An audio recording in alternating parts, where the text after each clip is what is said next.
नमस्कार. मी सोनाली रवींद्र खलोकार, सावित्री शक्तीपीठ, पुणे, महाराष्ट्र, शाखा परतवाडा. 11 एप्रिल 2026 फुले यांची 200वी जयंती शुभारंभ होत आहे. त्यानिमित्ताने महात्मा फुले यांनी त्या काळी अखंडाद्वारे मोठे प्रबोधनात्मक कार्य केले. ते आजही उपयुक्त आहे.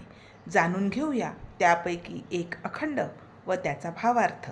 आजचा अखंड आहे: विकी करीना जप अनुष्ठाने, पोकळ अर्पण निर्मिकास.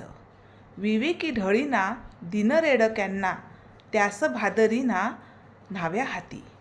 विवेकी भजेना धातू दगडास, म्हणजे क्षुद्रास तुम्ही नीच. सद्विवेकाविन करीत तळमळ, पाखांडी निवड ज्योती म्हणे. जाणून घेऊया या ओळींचा अर्थ.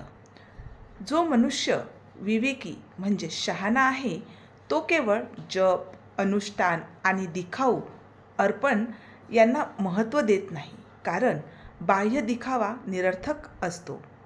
विवेकी माणूस गरीब, दीन किंवा दुबळ्या लोकांना फसवत नाही.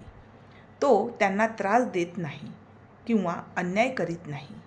विवेकी माणूस दगड किंवा धातूच्या मूर्तीची पूजा करताना दुसऱ्या माणसांना नीच म्हणत नाही, म्हणजेच तो जातीभेद मानत नाही. सद्विवेक नसल्यामुळे माणूस व्यर्थ तळमळ करतो. संत ज्योतिबा म्हणतात की खरा विचार करून सत्याची पारख करावी. ज्योतिबा म्हणतात की खरा विचार करून सत्याची पारख करावी.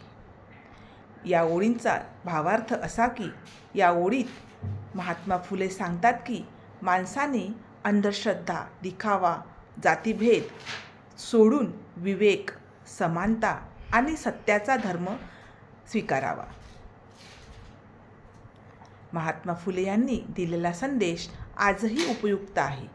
आपण सर्वांनी त्याचा आपल्या जीवनात अंगीकार केला पाहिजे, अशी मी सावित्री शक्तीपीठ, पुणे, महाराष्ट्राच्या वतीने आपणा सर्वांस विनंती करते. जय ज्योती, जय सावित्री.